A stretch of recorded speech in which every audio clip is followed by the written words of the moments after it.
I became interested in the former Mont Park mental health precinct when I moved to Kingsbury Gardens. Kingsbury Gardens is an apartment complex developed on the site in Bundoora, or Bundoora McLeod. The complex has one original building and 3 new buildings. My apartment is in the original building. I began to look on the internet for information about Mont Park. I came across a 1966 Malway map which shows the layout of Mont Park. It also shows the site, which was just under development for the new Trobe University. I found a drawn map done in 1959 which seems to have been done to help visitors find their way around the huge precinct. My street is at the top of that map. My building is the one to the left of 5 smaller buildings.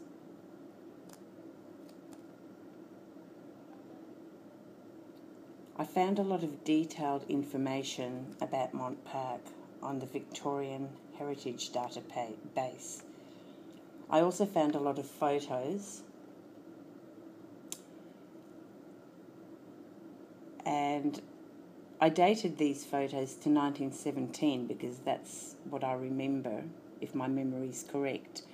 But a lot of my information, files and so forth were lost. Things I had stored on my computer were lost when I had a bug fixed.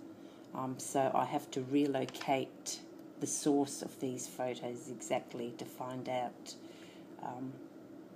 if the date's correct.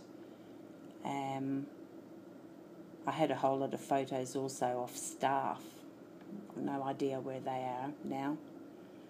What most interested me though were the photos of the interiors of the wards, and that's partly because the interior photos with the high transom windows so closely resemble my own apartment building, although I know it's not my apartment building.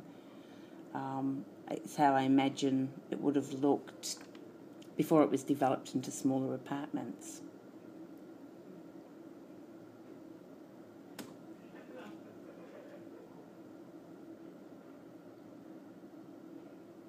I found a letter on the, I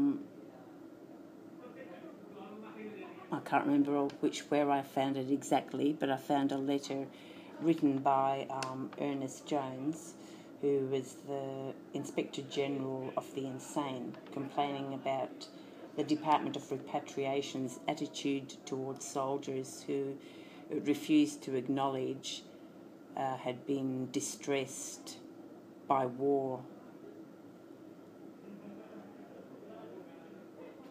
Recently, I see that there's a heritage project underway to look at the former Mont Park site.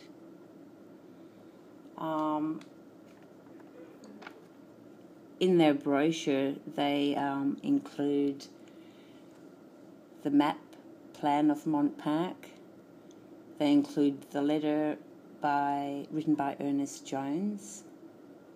And that same letter is also on one of the pages of the Victorian Archives Centre website, which I plan to get to very soon to find more detailed information about Mont Park.